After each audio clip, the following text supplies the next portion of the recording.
സംസ്ഥാനത്ത് മദ്യത്തിന് വീണ്ടും വില വർദ്ധിപ്പിച്ചു എങ്കിലും സർക്കാരിന്റെ വരുമാനത്തിൽ കാര്യമായ വർധനയുണ്ടാകില്ല എന്നാണ് ധനം news desk online portal report ചെയ്യുന്നത്. വില വർദ്ധിപ്പിക്കാൻ സമ്മർദ്ദം ചെലുത്തിയത് മദ്യനിർമ്മാതാക്കളാണ്. മദ്യനിർമ്മാണത്തിന് ഉപയോഗിക്കുന്ന എഥനോൾ ഉൾപ്പെടെയുള്ള അസംസ്കൃത വസ്തുക്കളുടെ വില വർദ്ധിച്ചതിനാൽ മദ്യവില കൂട്ടണമെന്ന ആവശ്യമാണ് സർക്കാർ അംഗീകരിച്ചത്. ഇപ്പോൾ വർദ്ധിപ്പിച്ച വിലയുടെ ഭൂരിഭാഗവും മദ്യനിർമ്മാതാക്കൾക്കാണ് ലഭിക്കുക. രാജ്യത്ത് മദ്യത്തിന് കൂടുതൽ നികുതി ഈടാക്കുന്ന സംസ്ഥാനങ്ങളിൽ ഒന്നാണ് കേരളം.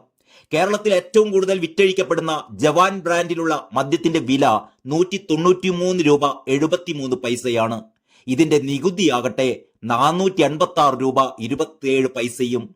അതായത് മൊത്തം 700 രൂപയ്ക്കാണ് 1 ലിറ്റർ ജവാൻ ഉപയോക്താക്കളുടെ കയ്യിലെത്തുന്നത്. മദ്യക്കമ്പനികളും ബെവ്കോയും തമ്മിലുള്ള കരാർ അനുസരിച്ചാണ് വില നിശ്ചയിക്കുന്നത്. എല്ലാ വർഷവും വില വർധനയ്ക്കായി മദ്യക്കമ്പനികൾ ആവശ്യമുന്നയിക്കാറുണ്ട്. എന്നാൽ സർക്കാർ എല്ലായ്പ്പോഴും നിരക്ക് കൂട്ടിക്കൊടുക്കാൻ തയ്യാറാകാറില്ല. അടുത്തിടെ യുണൈറ്റഡ് ബ്രൂവറീസിന്റെ ബിയർ ബ്രാൻഡുകൾ തെലങ്കാനയിൽ വിൽക്കില്ല എന്ന് കമ്പനി തീരുമാനിച്ചിരുന്നു. തെലങ്കാന സർക്കാർ ബിയർ വില കൂട്ടാത്തതിൽ പ്രതിഷേധിച്ചായിരുന്നു ഈ തീരുമാനം. മദ്യവില അടിക്കടി കൂട്ടുന്നത് ഉപയോക്താക്കളുടെ തലയിലേക്ക് ഭാരം അടിച്ചേൽപ്പിക്കുകയാണ് എന്നാണ് പ്രതിപക്ഷം ഉൾപ്പെടെ ആരോപിക്കുന്നത്.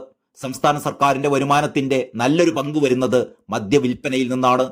അതുകൊണ്ട് തന്നെ മദ്യത്തിന്റെ നികുതി കുറച്ച് ഉപയോക്താക്കളുടെ ഭാരം കുറയ്ക്കാൻ സർക്കാർ ഒരിക്കലും തയ്യാറാകാറില്ല.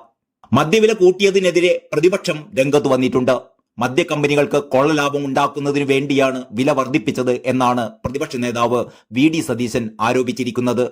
വില വർദ്ധിപ്പിച്ച മദ്യത്തിന്റെ പട്ടികയിൽ മദ്യനിർമ്മാണ കമ്പനി സ്ഥാപിക്കാൻ സർക്കാർ രഹസ്യമായി അനുമതി നൽകിയ ഒയാസിസ് കമ്പനിയുടെ വിവിധ ബ്രാൻഡുകളും ഉൾപ്പെട്ടിട്ടുണ്ട്.